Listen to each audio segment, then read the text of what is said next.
Hi everyone, and welcome to the closing program of the Suddenly Turning Visible exhibition by the National Gallery Singapore.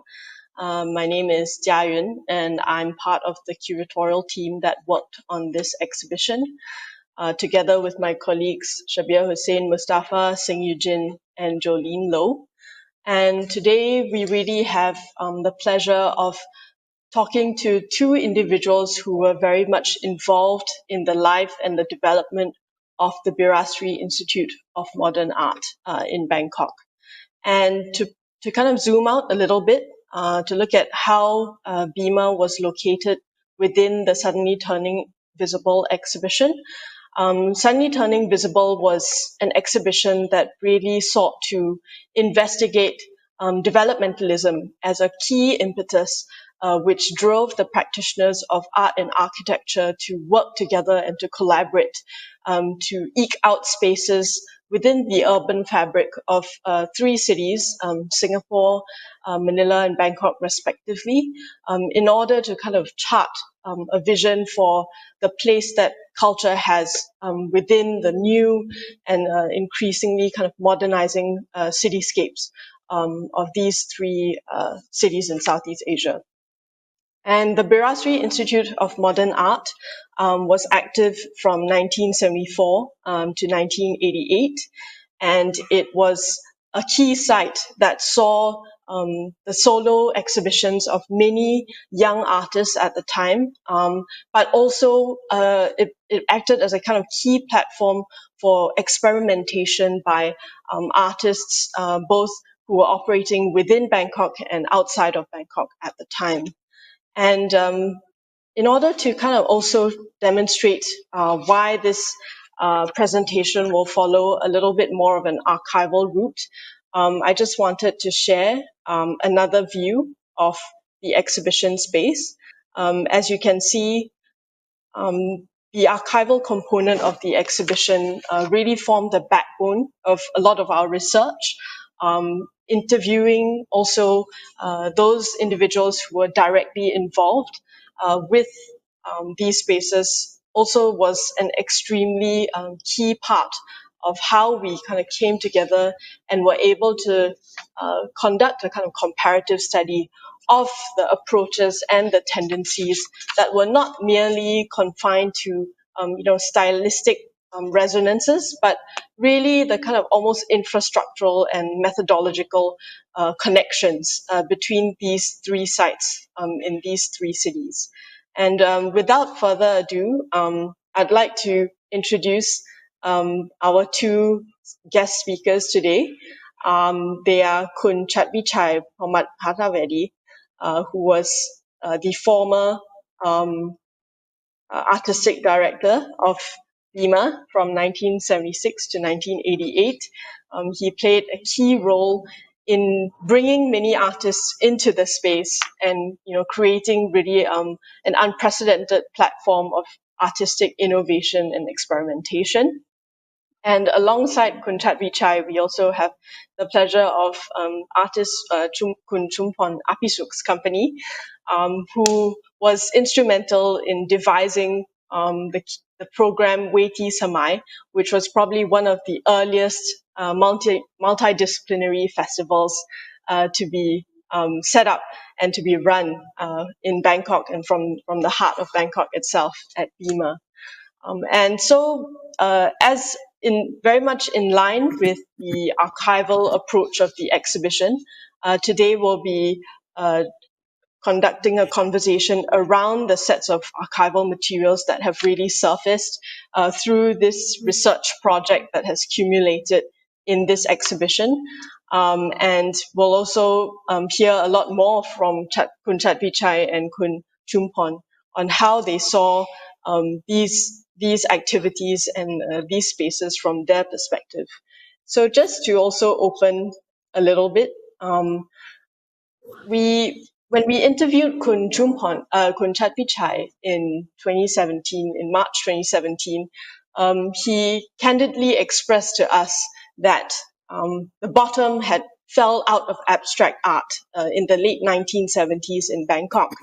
And here what you see are actually the covers of two Dice Group exhibition catalogs in 1976 and 1977.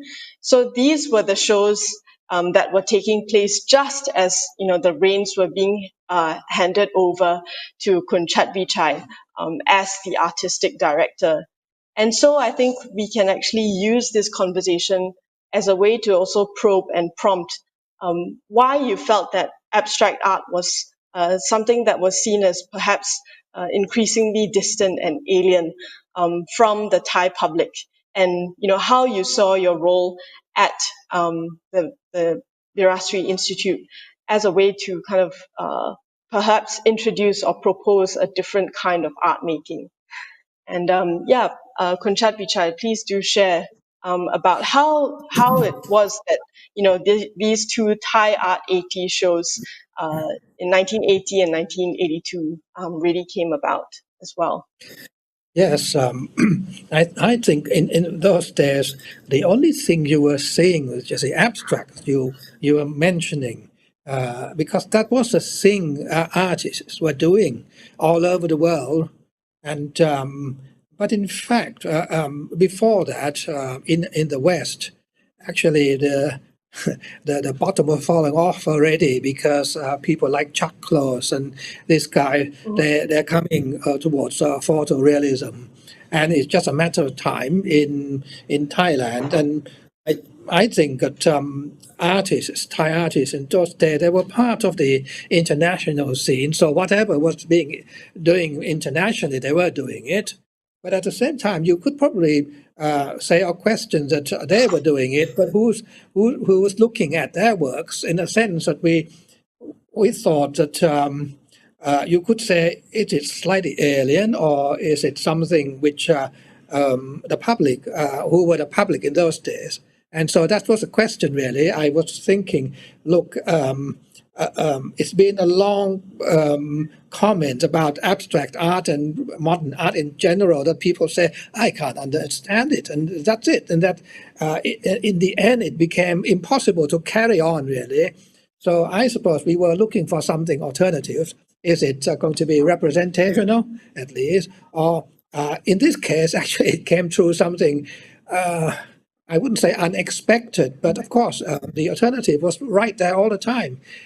Something which was based on traditional painting. So that's how the Thai Art 80 really came about. And it was a kind of a movement, I would say, yeah. And I think, yeah. Yep, and no, this is just an example of the types of works which were shown around the similar period by Kun Panya Vijayantanasan. And these were the types of works that really created a stir at the Bhirasri Institute. And yes, they were.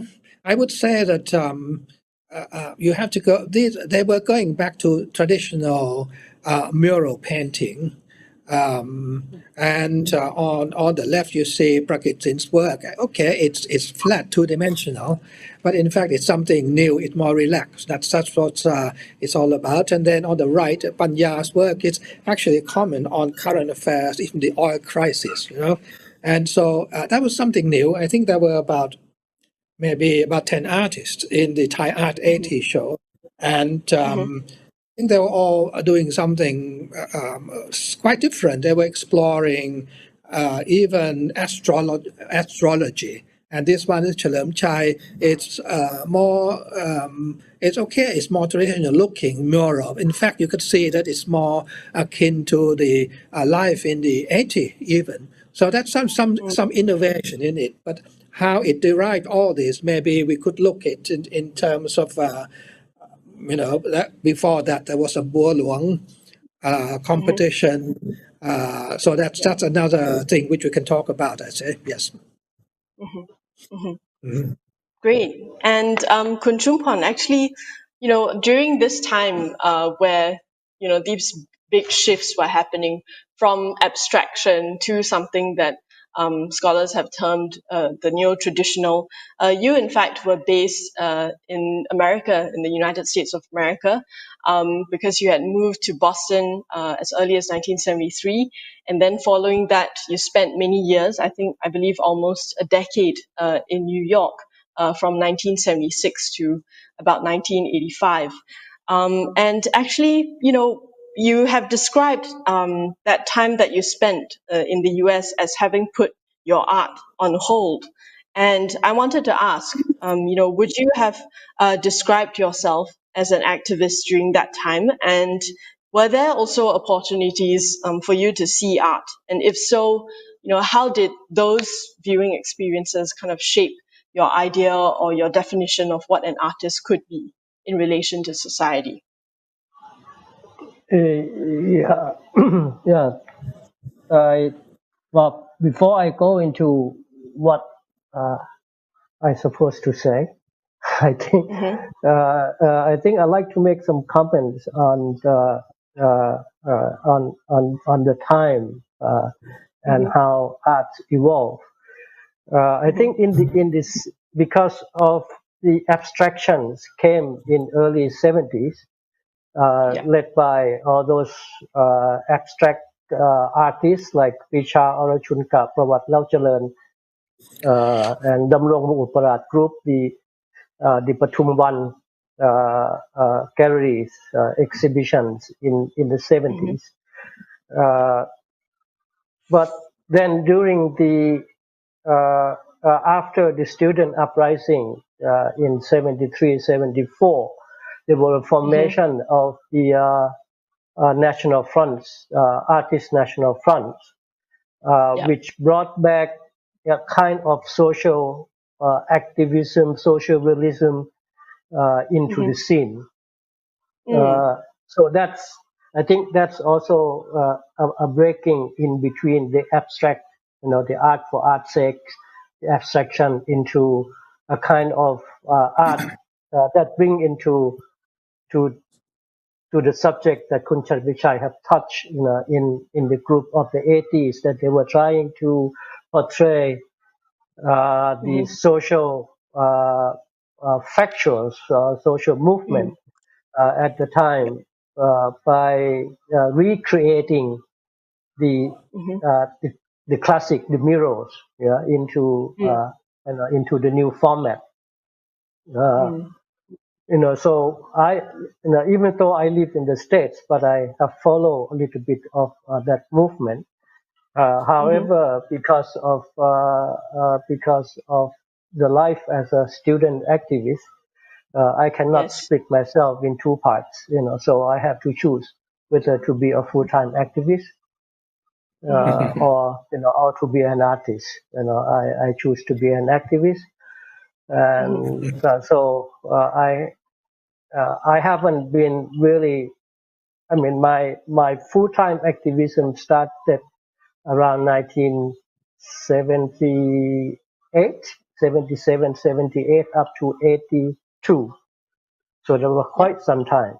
So the only art I got quite close to was the arts among the communism in the States. Yeah. Yes. I think you've mentioned before in publications that it felt that you had given a part of your life, to the Communist Party of Thailand at the time, because it was such a total commitment in terms of the activist work that you were doing, even from abroad as well. Well, most of my friends who fought with me at the time in overseas were students who got scholarship from the government, and I was one of among a few who who are who don't have any attachment with the government, so I feel a little bit privileged, to be able to go on the front, and because of that, so I have to give up many things in my life, even though changing my names. and changing all my lifestyles into a kind of what you say politics, politicians in a way, Okay. in order Yes. to fulfill the commitment of the revolution. Yeah, I think many of Thai students in those days have sacrificed that. Yeah, Yes. That is and true. Absolutely. I don't I don't feel the loss. I feel that is part of my life, and when I return home and decided to be an artist again, my two bodies become one. Yeah. That's a very, very beautiful way of putting it. Is that you saw these two aspects of your life kind of converging, upon your return to Thailand as well. And Well, I have no couldn't choice. and it was perfect as well because I think there's also an image of the two of you on a newspaper article, where there's a portrait of each of you, and it says that Bhirasri, a haven for artists, and it really marks, I think, the point where perhaps the two of you began collaborating very closely for the first time, and gave rise to so many of the interesting activities that took root from the mid 1980s onwards as well. Yeah, I'm thankful for Kun Chatvichai who take me on. Hmm. Because without that opportunity to work at the Bhirasri, I wouldn't. I don't know what it would be. But the work at the Bhirasri give me Hmm. the time and to reintroduce myself into the Thai art communities and beginning to understand what's going on, and Hmm. also have an opportunity to meet and know many young artists, especially Vasan Sitike, which we Hmm. are a good friend, a very close friend up until today. Yeah. And actually, yes, Kun Chatvichai, you wanted to say something? Yeah, well, that's but when he says that is because that's exactly the role of the Bhirasri, that's how it got started. Because looking back at Professor Sin Bhirasri, what he wanted was that there has to be a gallery without which you really do not have a platform to say to art to have its function after all. And so you don't forget that the Bhirasri actually came before the National Gallery, Yes. came before quite a few other institutions. So it was operating in a way as a place where people like Kun Chumpon can come and do things. And of course, in that early days, we're talking about maybe the contemporary, the modern art started around the 1930s and 40s and 50s, and Hmm. then it comes Hmm. to 60s, 70s, still in the early days. And I suppose it's still finding its where. Whose art is it? Is it, Kun Chumpon is quite social about it, and the Thai art 80 is quite traditional. Okay, and then Hmm. the abstract was before that, quite a kind of art for art's sake. So where do you Yeah. go on that? So that's a kind of period. So we've got to realize that in fact the BRC was actually was part of the historical development. Now we call historical. We are going back in time 40 decades.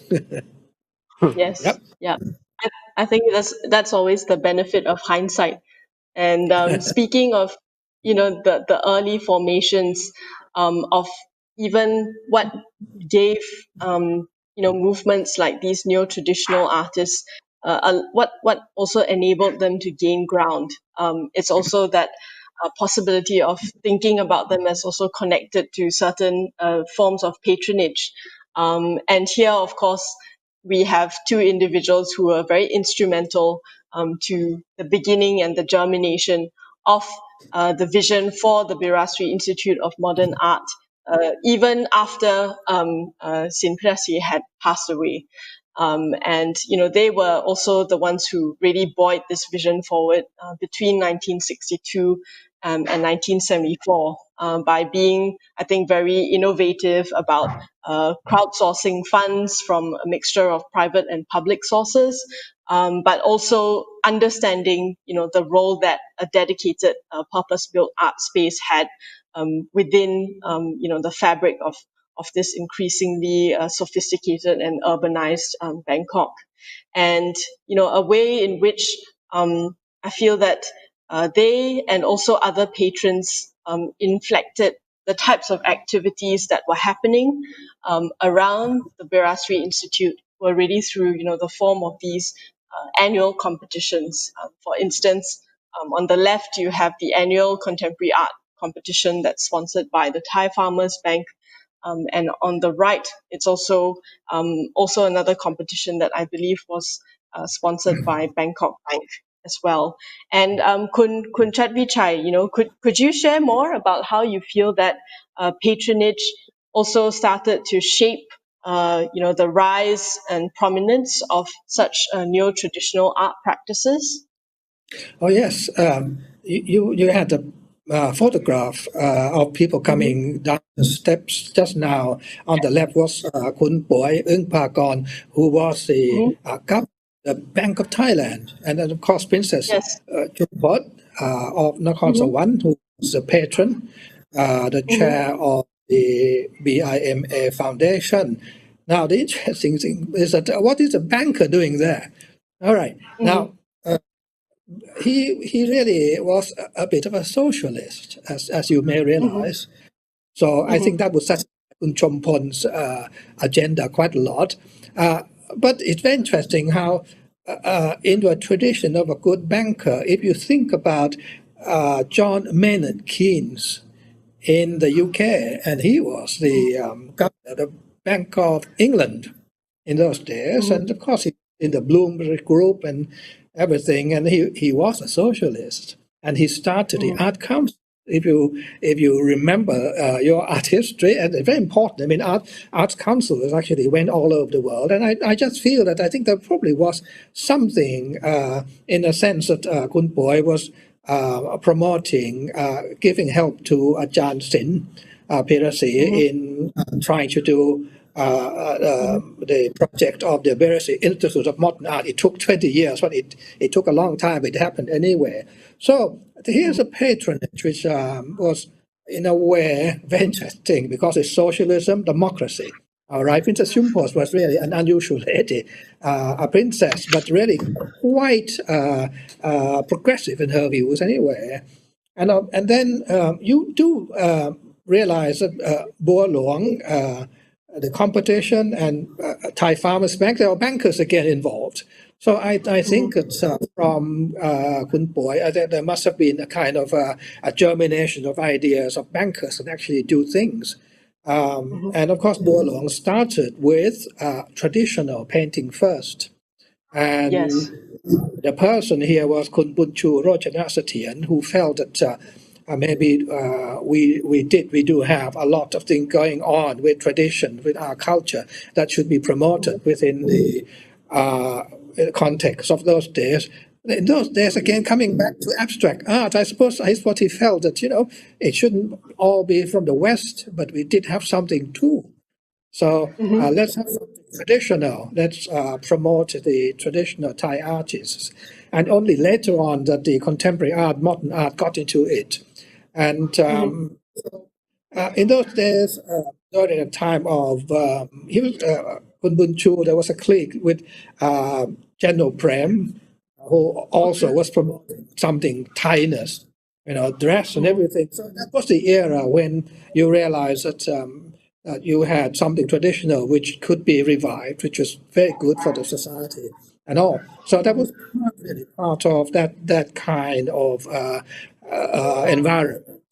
So later on, it's very interesting how in the Boa Luang competition, the contemporary, the modern art and the traditional art got a bit mixed together. giving rise to something in between, which was quite original. And hence, I think that we have to go back to the Thai Art 80, which actually came out of the new department at the Silpakorn University, concentrating on the traditional mural painting. And so that's how it came about. It's quite interesting that something original could come out with that kind of setting, with promotion, with patronage in a way. Yeah. Uh-huh. And there Yeah, was I also think I think uh, the Thai arts developments are relying on these art competitions, art contests. yes, Since the Ajahn Sin Bhirasri started the national art contest in the yes. early 60s, I think, or maybe 50, I don't remember. I think it was But 1949. Yeah, if I'm not yeah, mistaken. and and as Kun Chatvichai is trying to pointing out that the arts needs a patron. However, the situation in Thailand that the patron of the arts has only rely on people who love arts and the people who have enough money that love art. We so far we are lacking of the public infrastructures to supporting the arts, like the art council and stuff like that. And we probably can talk about that later. But I think Yeah. the developments of the Thai arts 80s coming out from the kind of political activism that happened in Silpakorn University in the 70s, Okay. when they felt that uh, the art has been doing very much on the western side of the world, and they kind of need to nationalize an art form. So Yes. there's quite so there's a new division open in the painting departments, as the Thai art division, and Yes. many of these popular artists at the time, including Chai and Ajahn Panya, was also a product of this Thai arts department, I think. Yeah. Yes. So it's in a sense it's a combination of, again, this more, I guess, nationally aware, like a kind of a nascent national consciousness, being something that was kind of almost incubated through a certain art form. And so Yeah, it was very I'm much. not quite sure how to put it, but Mhm. it's the trend since since the late 70s, early 80s. Mhm.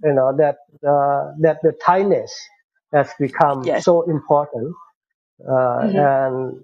and people who are doing the art form that is not uh, up to the Thainess Mhm. might be somewhat condemned, into the kind of slave of the colonies, Ah, something like that. I Yeah, see.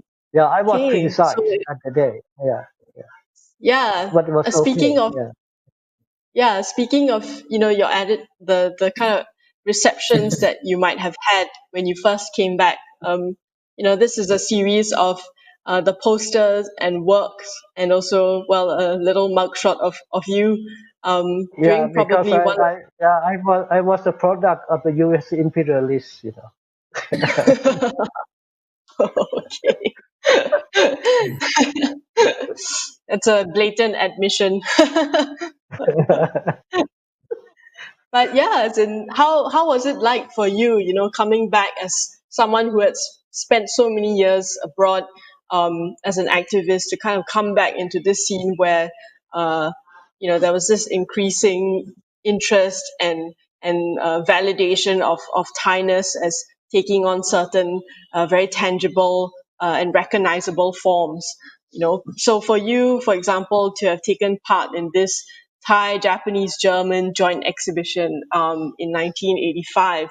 What was that like for you? And also coming into contact with fellow Thai artists who were part of this exhibition, like Ajahn Sompot Upayin, for instance, among others. And Santi organizing this. Yes. Yeah. Yes. Well, Ajahn unfortunately, he dead. Yeah. Yes. Yes.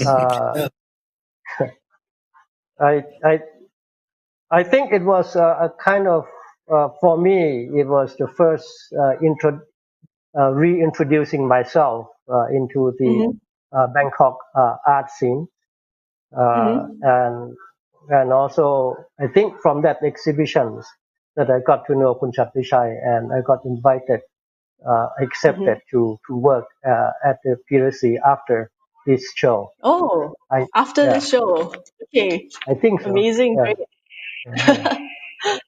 Yes. And to make some kind of the work that deal with objects, and and also a lot of things behind. It's more conceptual at the time for my work then. It brings a lot of questions into the many young artists at the time. Okay. Whether or not should we accept the return of the abstract, and also the reintroducing of this kind of Western conceptual arts, that sort of things. There was the a small conference at the National Museum, and there were quite a big debates among Chalermchai and other modern artists. I was not involved because at the time I was not quite understand yet of how to take Bangkok art scenes. It took me quite some time to readjust into the system. Yeah. But it was was this the creation of these works for this exhibition, was it also done in the studio spaces that were part of the Bhirasri Institute, or they were just done also off-site as well? No, I think we just bring the work in and exhibit it there. Okay. Yeah. I think it was perhaps only later that, you were using more of the studio space. Yeah. Mm. Yeah. And actually, No, speaking of at the time was just only bringing the work and hang it there. Yeah. Okay. Not that full activation yet. No. And as in, this exhibition was, I think, co-organized with the Goethe Institute, but it's really, one among many exhibitions that were held in conjunction with, on the left, it's a British Council exhibition that was accompanied, by a very lively and rich film program. This was in 1980. And then on the right, I think this exhibition, which was also kind of partially sponsored by the French embassy, that took place in 1987. So, this question is really also to, Kun Chatvichai, in terms of, how these embassies and kind of cultural agencies from the UK, from Germany, and actually also from the US came to be involved with, the activities and the exhibitions actually as well at the Bhirasri Institute. Well, yes. What these foreign institutions did for us was actually, they were providing the content of contemporary culture. Is not only art, music, theater, literature, and everything. And so I suppose for many people, me and Kun Chumpon, we came back from the West, and these institutions, we were seeing eye to eye with them. And so, but before we talk about these institutions, I would say that Kun Chumpon, don't forget that he is also a product of Silpakorn University. And Silpakorn University, Jan Sin, that he was also introducing the Western part of culture to Thailand. Yes. And in a way, it is a kind of a liberation when you think about it. You were doing traditional painting, and suddenly you could do abstract. How liberated is that? You know, it's quite a huge step. Whether you knew you were doing something or not, what you were doing, it doesn't matter. But you don't have to go back to traditional painting. That's quite something anyway. But coming back to this, guys, it is in a way that it probably make life possible for people like us. You know, you go to the Goethe Institute, you spend your time there and see all the various contemporary things, a lot of activities, and the British Council would also sponsor shows by the current artists of the time as well. So activities around the contemporary art were evolving around these guys. At the same time, they found us that in a way that they didn't quite need to provide the venue.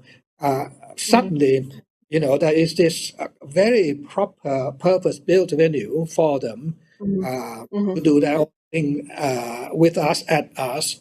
So these institutions cooperated with us. And in a sense, we almost took over the job of the Goethe Institute in so many ways, because we had, apart from paintings and exhibitions, music and theatre, and we had theatre in a big way at the Bhirasri Institute, of course. So it was a kind of dialogue between people like me, Kun Chumpon, and great many artists, practitioners who've been abroad, and to talk and to do things with these institutions. Quite important in a way. Without them, they kept things going in a way.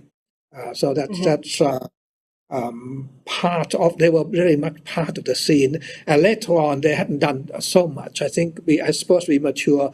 The scene grew up a lot more. So that really was it.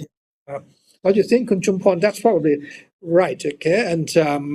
And so when it comes to Kun Chumpon, you know, coming in with conceptual art and all that, that's another move in a way, that introduction of another new thing. And so really, we release it onto the platform of Bhirasri in a way, yes.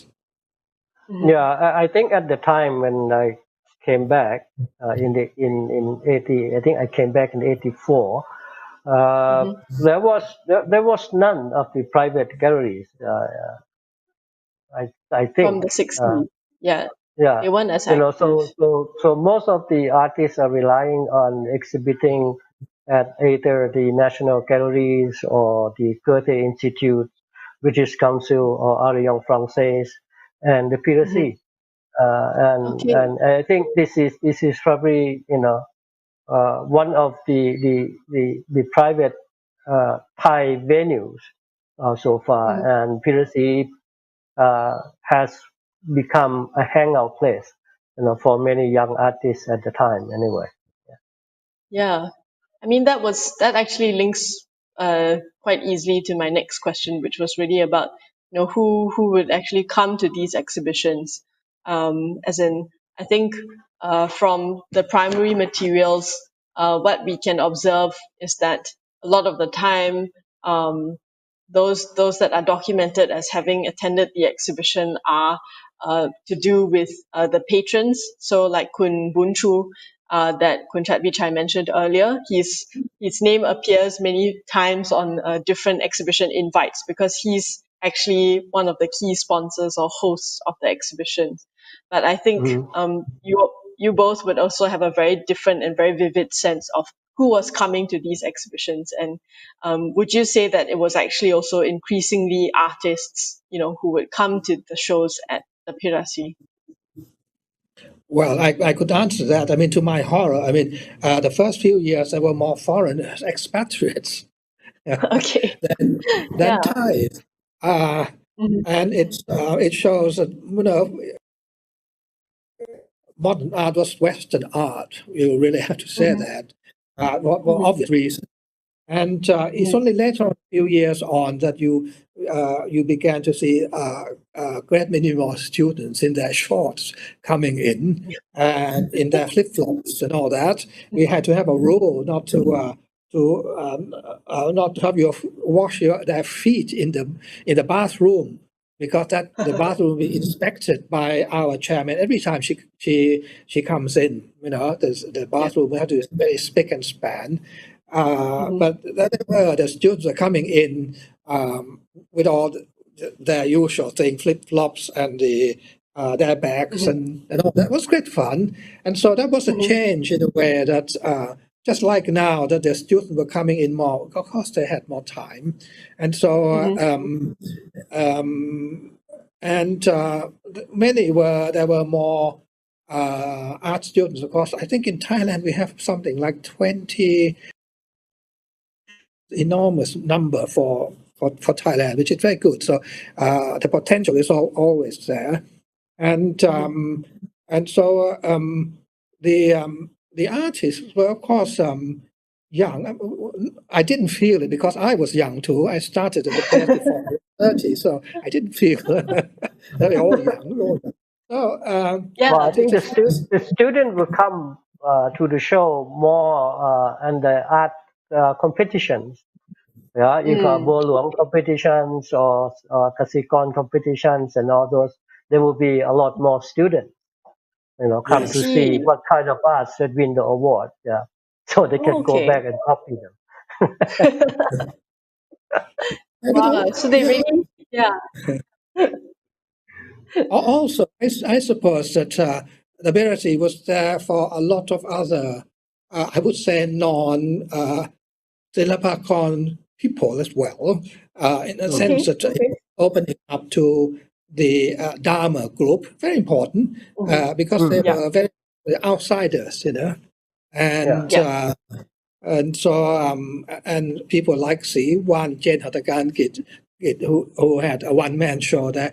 Quite a few people had one-man show. It was important because with one-man show or group shows, you actually could see people's works better. In a competition, you could see only about 2 or 3 works, and Mm. it Yeah. doesn't quite tell the story, does it? Mhm. So in a sense that once you have an institution like the Bhirasri, you actually could get into art, the substance of it a little bit better, and I suppose young people absorb that so much better. And Mm. then time we mentioned already the foreign shows, and that's quite a lot of learning involved in that way. Yes. Mm. Yes. And Kun Chumpon, you were actually part of the exhibition, which the catalog is on. It's on the screen. Thai Mm. reflections on American experiences, and I think actually in the catalog you talk about the fact that, while you're exhibiting some prints and I think also an installative work, you mentioned that art can be embodied in everyday gestures, even something as simple and as banal as watering plants. And would you say in 1986 that this was already perhaps the early stirrings or formations or turns towards something that was more performative and perhaps a bit less object based in your practice? Yeah, I think I was a little bit uh, can be a little bit braver at the time Hmm. because I kind of like being there long enough to to be able to say something. Yeah. So in order to kind of like washing my sin as the American slave. Uh, and so I think that that show gave me an opportunity to to say something that is not so American and Okay. also it's not so Thai either. Uh, Mm. the I always felt that there's too much nationalism in almost everything when I return. So this kind of attitude hasn't changed much, and that surprised me. Even though we have gone through many changes in the society, but at the end we are still back to Thainess. We're still back of being Thai, as the big things in your life. So the American students show at the time give me a kind of uh, opportunity to questioning Yes. of what we are there for, and what we are really doing, and also, I mean, I already started doing performance at the time, yeah, I and see. also experimenting with a non-arts kind of activities, yeah. Okay. Yeah. So this Uh, was really a way to interesting that it marked a way that you were almost atoning for your time Yeah. abroad. yeah, I like to point out a few things that all this time we are really trying to create the audience because Yes. artists may be talking about their works, but they must be Mm-hmm. talking about their works in relation to whom they are, talking to as well and with. And Mhm. I think in the even in the Thai Art 80, we really, in a sense, we've gone to, I suppose, cater more for the local audience in a way. Yes. And of course, we Yes. discovered the local audience are quite receptive because some of the Thai Art 80 artists, their works became even more iconic. I use that in the sense that it became more like a religious art, just like Mm. you have art.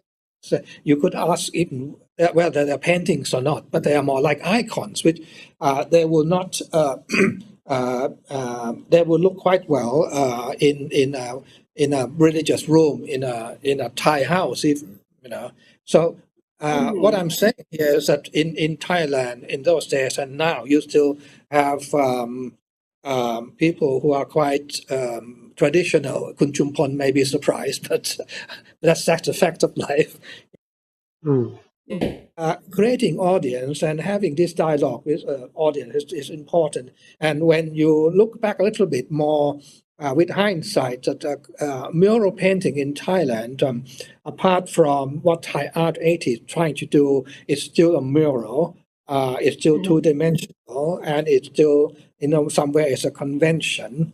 But lurking in various places in the traditional Thai painting, and even more on the northeast, the Isan area, you have some very, very liberal element.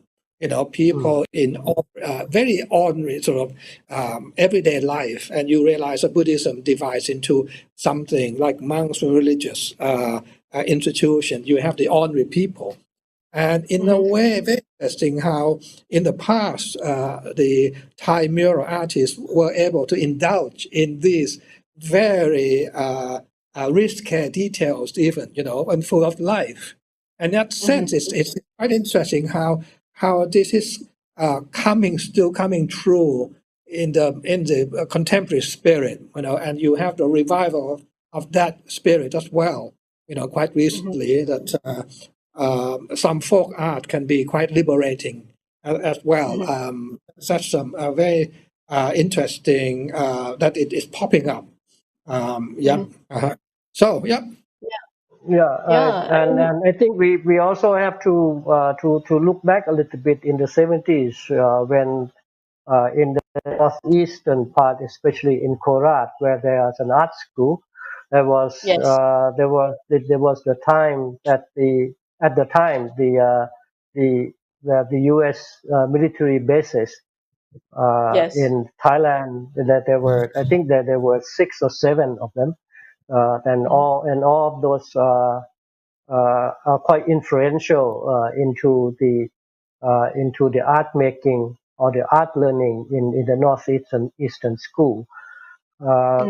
I remember in I think in early just when I came back and I met all those old friends of mine in the 70s Yes. when we started to make some noise uh, in the art schools and all that. So and so I think that the influence of the war in Vietnam and has somehow changed the way of how people see art and the students making arts in the Northeast that comes much more avant-garde than in Bangkok at the time. Yeah. Mm. Yeah, I think I I did. remember I wrote about that. I think it was in 1971 or 70s. Yeah, Okay. it was quite a long And time ago. I think many of the artists from different provinces outside Bangkok would also come into the city, especially during the 1973 to 76 period, Yeah, or rather 74 to 75 period, as part of the Artist Front of Thailand. That there were many smaller groups of students that converged and pooled resources and efforts as part of this movement as well.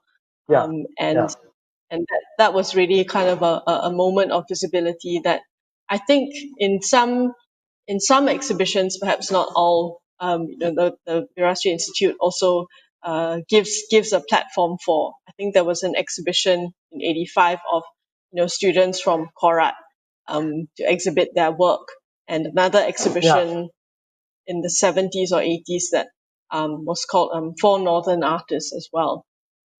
Mm, So I mm, think it's really important to resurface some of these narratives, and to also critically engage with how they were then contributing to a larger discourse, a visual discourse of art mm, making at the time.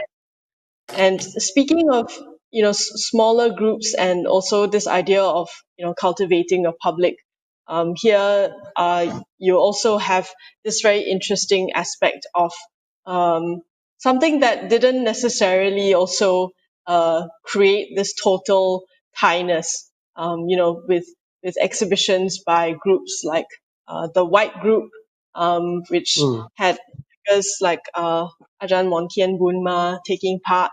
I think they held at least 3 or 4 exhibitions at the Bhirasri Institute of Modern Art.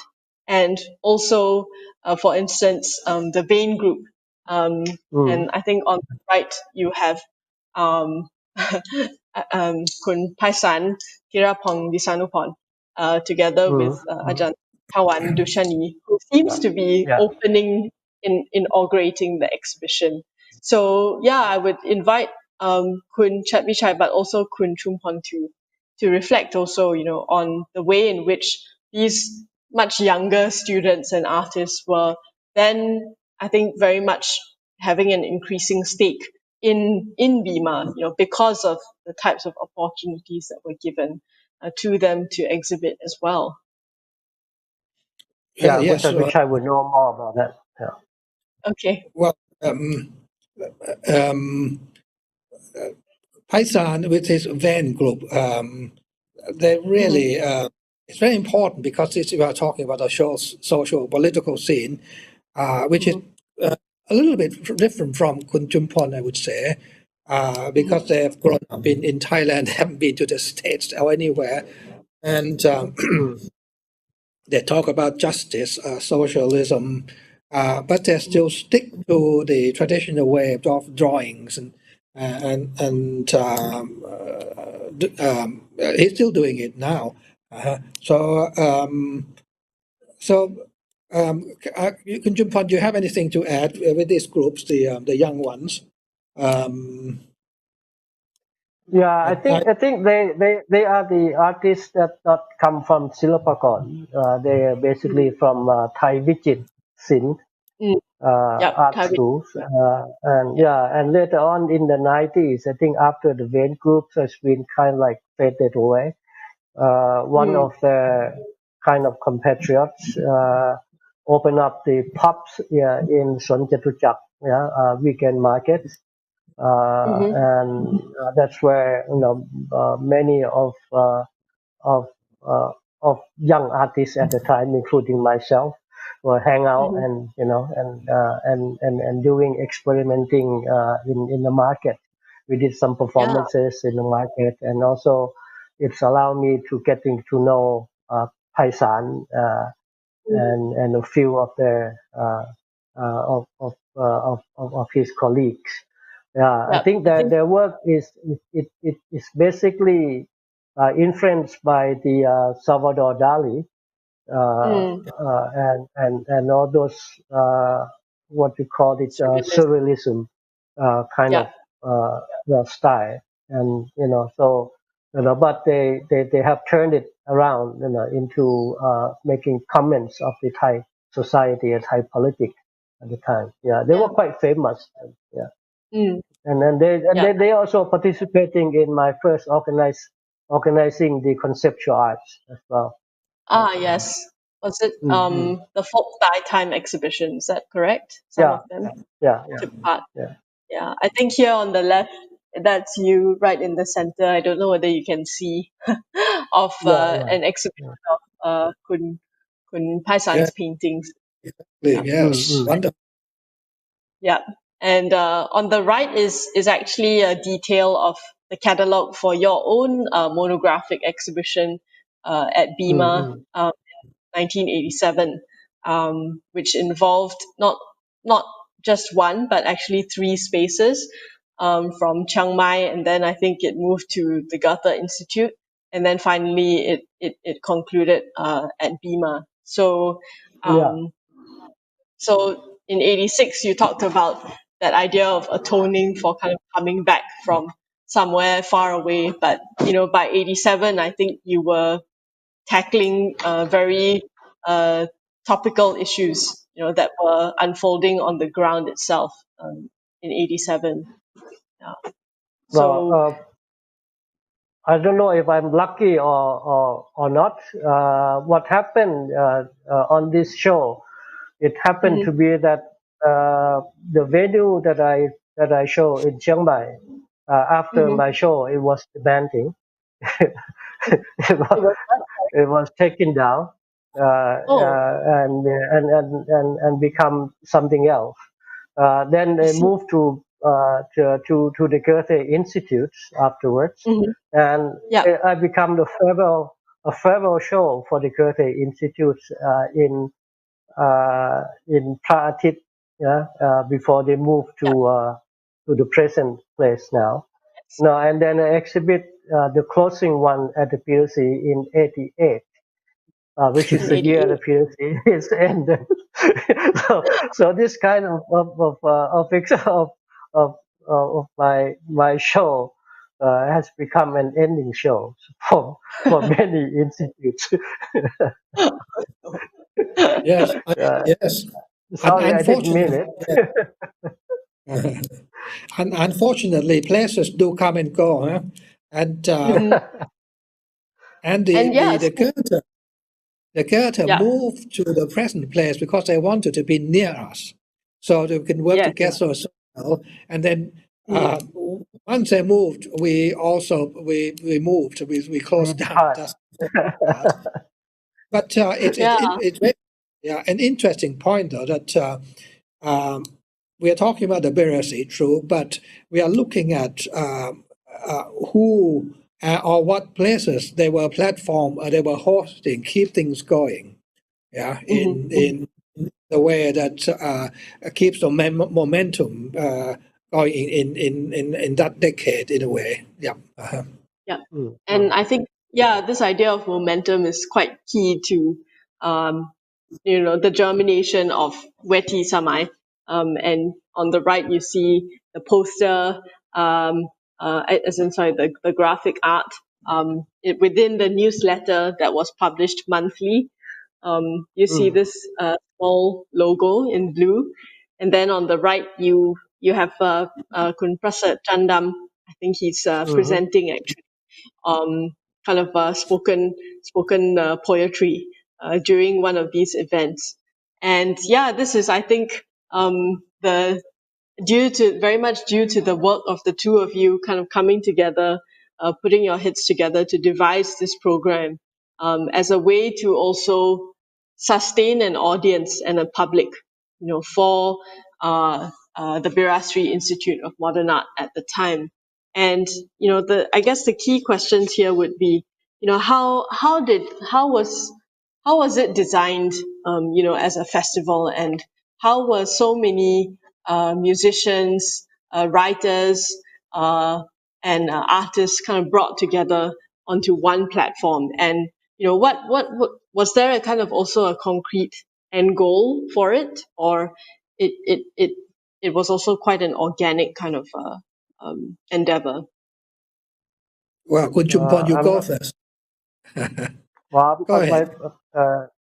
I don't remember most of it. Maybe Oh my goodness. I don't remember how it happened, but I think we were starting to try to find a way to fill in the space of the theater on one aspect, and also at the time we were not quite sure of how.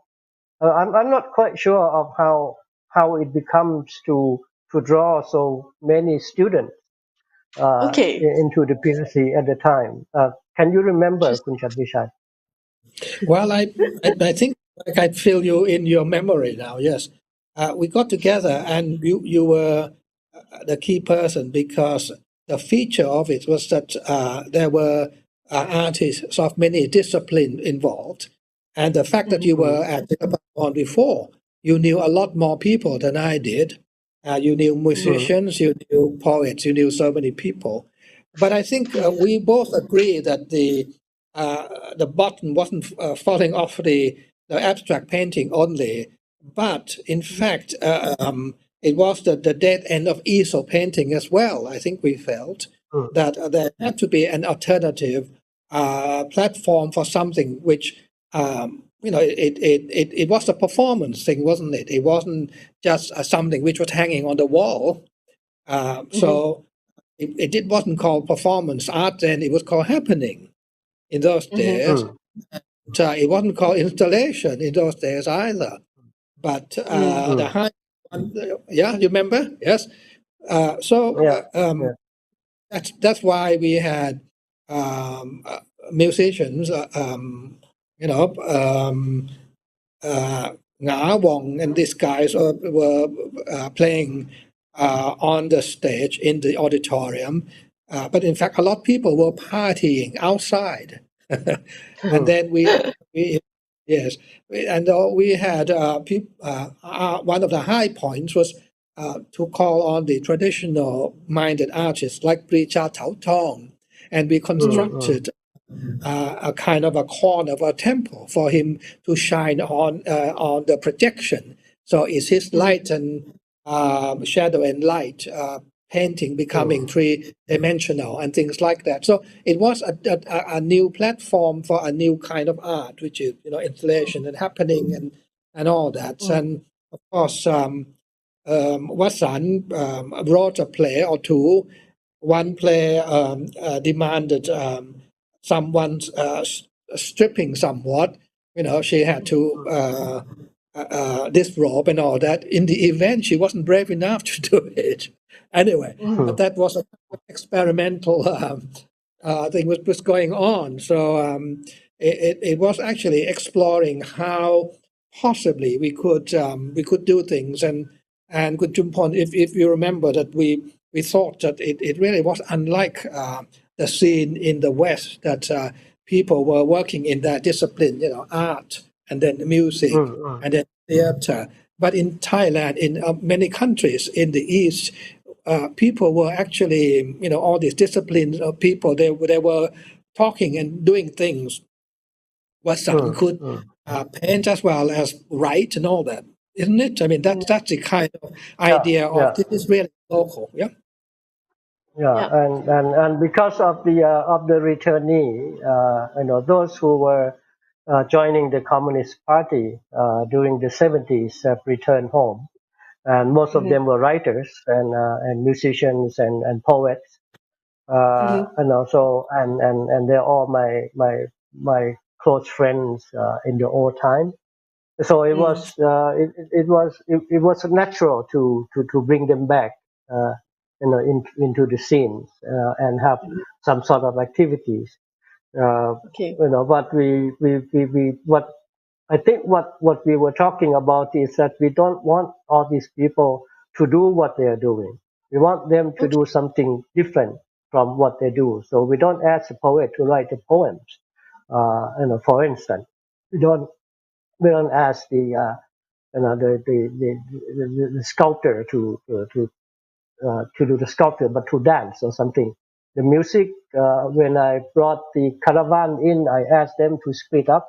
They don't play the caravan. They do things by themselves and try not to make music. So I think that's what the idea.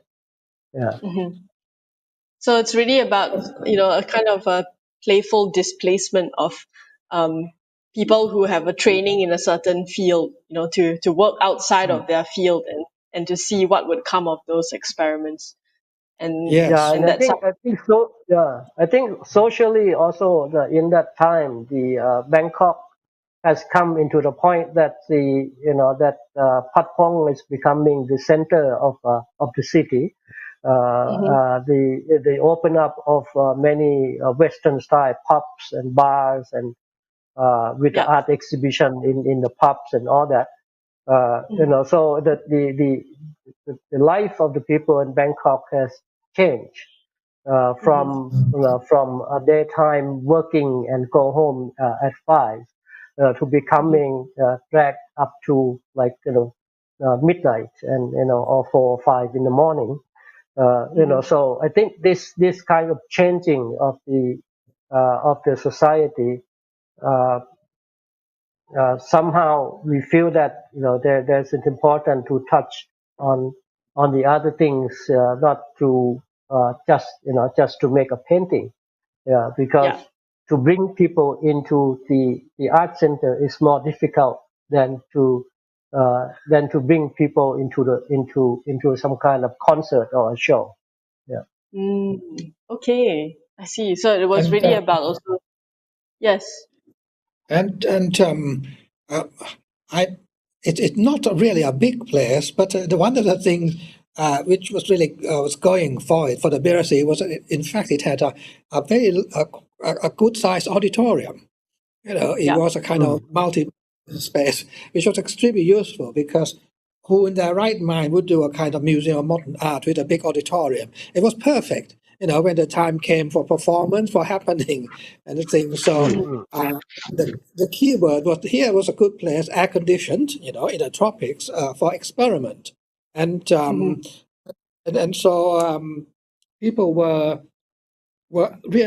encouraged to do what would be out of their discipline, something unusual, and I'm sure it would have repercussion in the later years and decade. I would say a lot of people were I suppose doing their formative years around that kind of event. Yes. And Yeah, accumulate. it was fortunate. Yeah, it was really fortunate that I didn't realize that how important it was, until lately. Yeah, that people were still talking about it, and and I met so many people who become the working with us at the Bhirasri board, a member of the board, and they were mentioning that they were attending our event at at the Bhirasri on Veti Samai. So I was kind of Yes. like surprised. Yeah. It It's was got a it was yeah. it was a great art party when you think about it. Yeah. And the party even went to the beach. This is from the fifth installment that was at Kosak near Pattaya as well. And that, that's when Yeah. the installations became even more ephemeral. But yeah, as in I think, tracking these activities and the kind of impressions that they left on young art students, it's something that can't be overstated. Yeah, and Because Kosa came out from my shop. It's owned by my friend. My friends own uh-huh, this little island outside Pattaya, and every uh-huh, day they receive tourists who play on the beach and mhm, and eating and drinking the beers. So he took me on to his place, and they were in the back of the island were full of junks. They were washed, yeah. from the sea. So I was just jokingly that we can organize an art events here without bringing any materials because Any all the art materials. materials are already here. And then he agrees on the idea, and that's how it happened. Yeah, that's an amazing video documentary that shows all the different performances and installations that were built. And Yeah, it's great. I think that's also the power of the ideas that aren't necessarily so structured and rigid. Just like Yeah. also I think how you kind of put together Folk Thai Time as an exhibition, which was held in 1986, and it really also suggested a different kind of art making at that point. Because as opposed to bringing in something that was already formulated and completed. You mentioned that for the Thai, German, Japanese joint exhibition, you just bring the works into the space and then that's the exhibition. But it seemed that mm, for Folk Thai Time, there was a much more leeway, I think, for artists to reckon with the space and to create something that was a response, a new work that was a response to this theme of folk Thai time as well. Yeah. yeah. I So. think one of those days, I don't remember when, but before that, I went to my hometown to Nan, Mhm, and joining my family back then. mhm. During this festival. I see. Everybody sort of also farmers. They were peasants. They were having their own things. But at night time, they turn to be musicians. They play music. They're Yeah. making installations. They dance. They can do many things. So it is kind of like blew up my mind in a way. Yeah. That Yeah. we can make things happening without prepare, without Yeah. having a studio. And also when I Yeah. came back and got this opportunity to organize this kind of conceptual arts, Mhm, uh, mhm. so I think that's probably better, to not to have preconceptions of what you do. Just bring all the artists in and then have them try to figure out, dealing with the space, dealing with the site, and also the subject that they are entering in. Yeah. So Mm. I think that's how this happened. Yeah, so even though it was called, the first conceptual art exhibition, in a way, maybe you were drawing on something that was much more embedded in vernacular cultures of making, which really Mm. encourage a much more free form, perhaps intuitive way of approaching, uh, producing so-called Yeah. culture. Yeah. Yeah.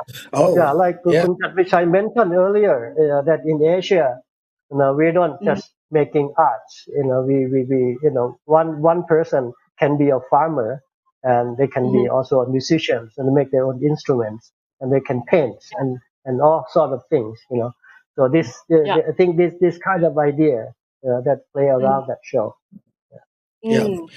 I would like to point out this point that after conceptual art and Mhm. before the abstract art, what conceptual art has been able to do is that abstract is something only almost the visual side of it. But when Mm. you Mm. get and conceptual art, um, then the content becomes very important. And so once you get back to the easel painting or making art again, that's the next phase really into the 1890s. That's when people gone back into the Thai culture and realized there's so much more that they could come out. Montian Bunma really is a case in point when we actually got all the the concepts in the real Thai real concept, not just the visual arts of mural painting. He didn't get there. He didn't take it from there, but he got into the concepts of what is really traditional. Important point to. Yep, absolutely. And he was kind of revisiting, forms that he found in rural Thailand upon his return, from studying for a period in Paris as well. Yeah. So yes, and I think that really points to, the ways in which an institution like the Bhirasri Institute was so important, even in its own small, independent, shoestring budget way, for creating these possibilities, and also creating a site where the public interface with art was constant and also possible. And I think, Kun Chatvichai, in our earliest conversations with you, you've always talked about the link that you see between BIMA and BACC as well. BACC as something that continues, I suppose, in the same spirit. And through our conversations, you've mentioned that the spaces actually right outside the premises of BACC still continue to be activated by these students and activists and even protests as well. And what is also the institution's view towards this co-opting of the space? Is it something that you continue to encourage and to stand by, or is it even also something that you endeavor to bring into the institution itself? Now we talk about the BACC, which is a kind of it's a legacy of the BIMA in the sense that we learned some lessons from the BIMA. It didn't have a restaurant. It didn't attract enough people. So was really the BACC would like to make sure that what artists do will be seen by the audience. So we need the audience. I mean, we just need to make sure that they come. That's because it's not much good doing art. The function of art that it should really be a dialogue, and that's you should invite people in. And if you talk about the basis of democracy, and I think art helps it, but it reflects a lot of things in the society, and it makes an issue introduced by art that can be done. So, in a sense that we learned from the Bhirasri in this way, and the surprising thing to me now is that when Kun Chumpon was doing his conceptual art, his installation and performance, it seems to be that it doesn't have the mass following, although it's pretty good. Every time he comes and do the Asiatopia, the audience is quite respectable. But it's a kind of art form which, in a way, is standing apart, so pure.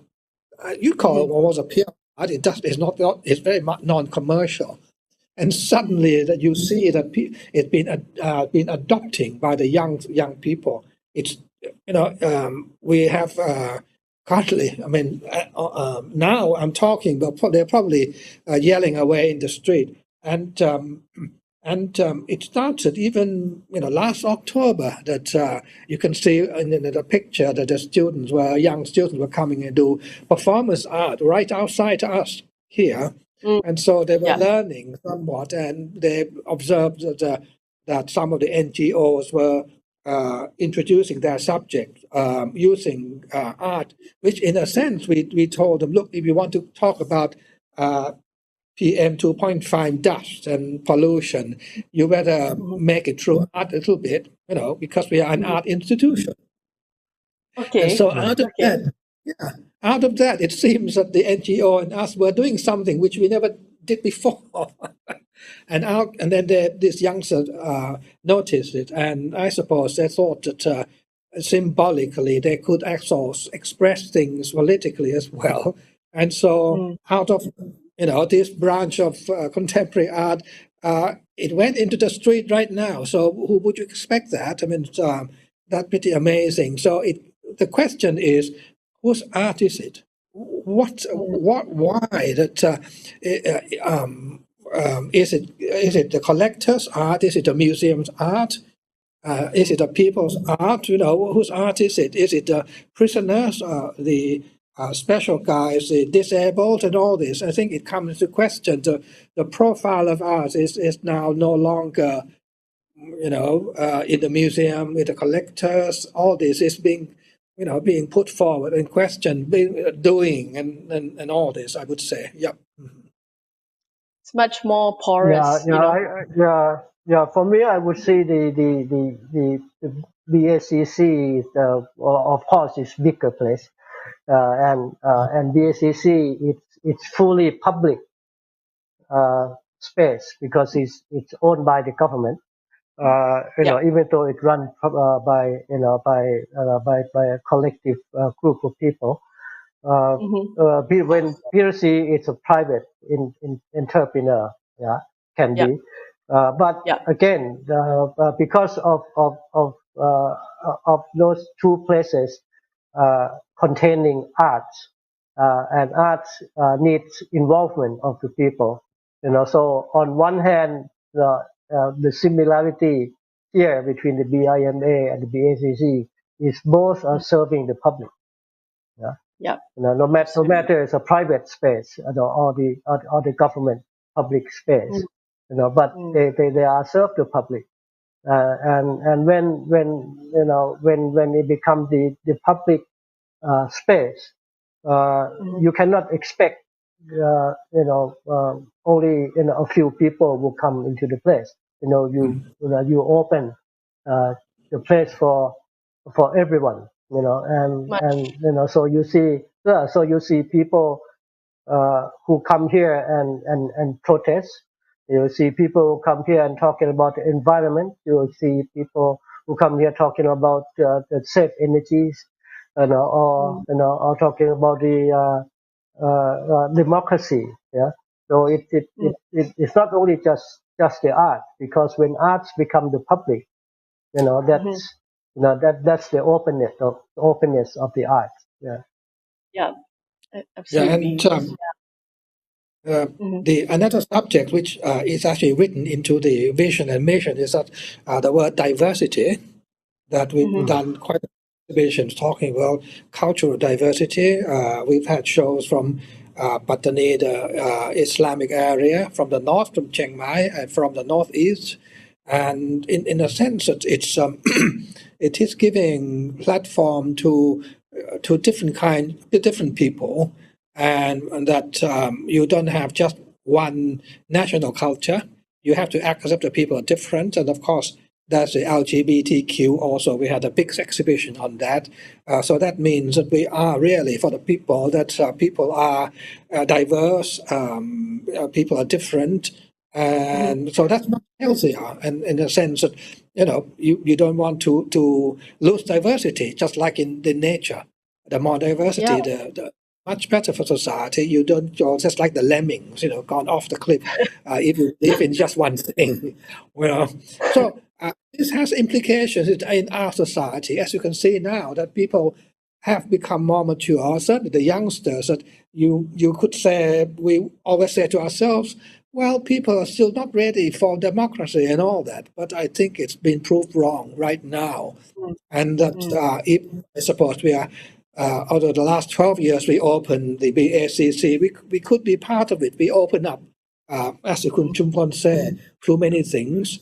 and we put art alongside, side by side with social issues, that something happened down below, in the floor below, which may not have anything to do with art at all. It's more like like about protests about dams and things. And then when art is side by side with issues, I think something happened. And then something happened further. Sometimes And a conversation can grow out of that as well. yes, Yeah. exactly. Yes. Mhm. And also, yeah. Oh, no, go ahead. I would say further that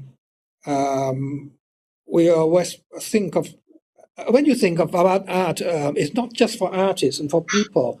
Going back a little bit, when you were young, in the school, I think art was, for me, it was just about the only subject which allowed you to open up. Everything else seems to be putting everything into you, but art helps you to think about yourself, about the surrounding people next to you, and differentiate things. And this is when you reflect this within the society. Art does that as well. It invites discussion, dialogue, and so on and so on. So I do hope that this is part of it, and it's a part which means that it shouldn't be dictated by officialdom so much. That you have to allow people to be able to express themselves, and what comes out of that is is the future in a way. Yes, don't you think, Kun Chumpon? Well, well, you can see Yeah. now. Yeah. I think that Yes. things are turned out in Bangkok at the moment. I think there's it's becoming a kind of a cultural movement in a modern political movement, I think. Yeah. Yeah. As in, actually, in October, there's a conversation between our museum director Eugene Tan and the scholar Professor Homi K. Baba, and they discussed also this idea of how what happens on the streets can change the speed of things, within an institution. And I think what we've discussed at length, particularly with regards to BIMA and BACC, really talk about creating that porosity between the public, between what's happening in the day to day, politically, socially, and what's happening within an institution is becoming increasingly important as well.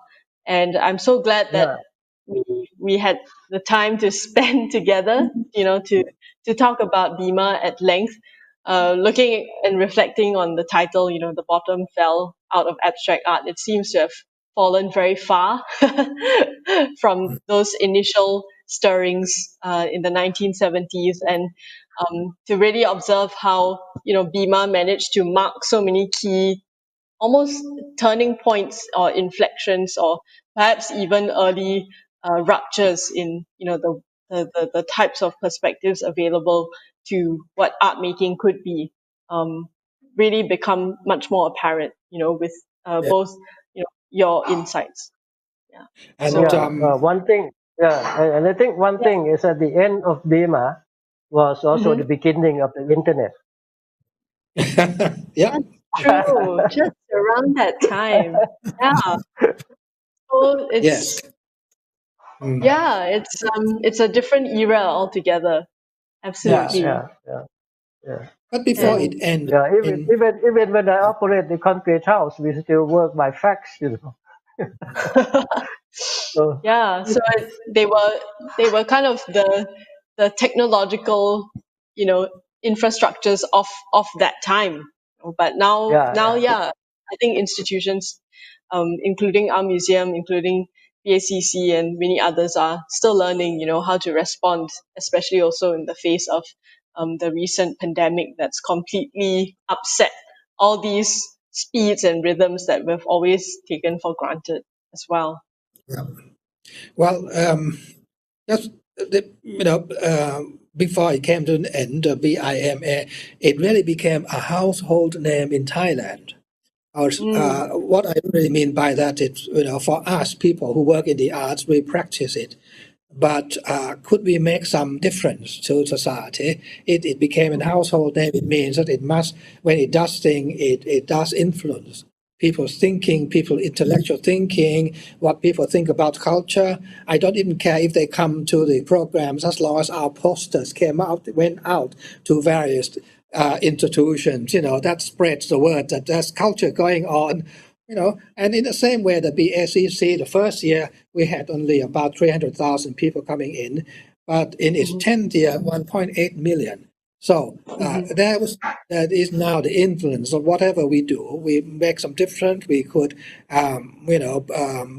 most of it, young people, between 15 and 25, it's about 80-90% of it now. So we are talking about how to really create this dialogue between people, the youngsters, and what we are doing here, introducing and for us we're talking about us who are doing art. Can we make it as good as what is it? Politics, security, environment, and business, everything else. So art is as important as anything else. I think we have to be confident about that, I would say. Yeah. Yep. Absolutely. Yeah. And I think both of you have, contributed so much in that regard in terms of cementing and creating a place and also sustaining a place for art, within this always constantly changing landscape, whether it's within Bangkok or also the larger terrain of Thailand and Southeast Asia as well. Yeah. Okay. Yeah. I think with that, we will wrap up this sharing. Thank you so much again, Kun Chatvichai and Kun Chumpon, for spending time with us. Thank you. Yes, and Thank you. yeah, to everyone listening in, thank you for your time and attention, and we look forward to seeing you around the museum soon. Thank you.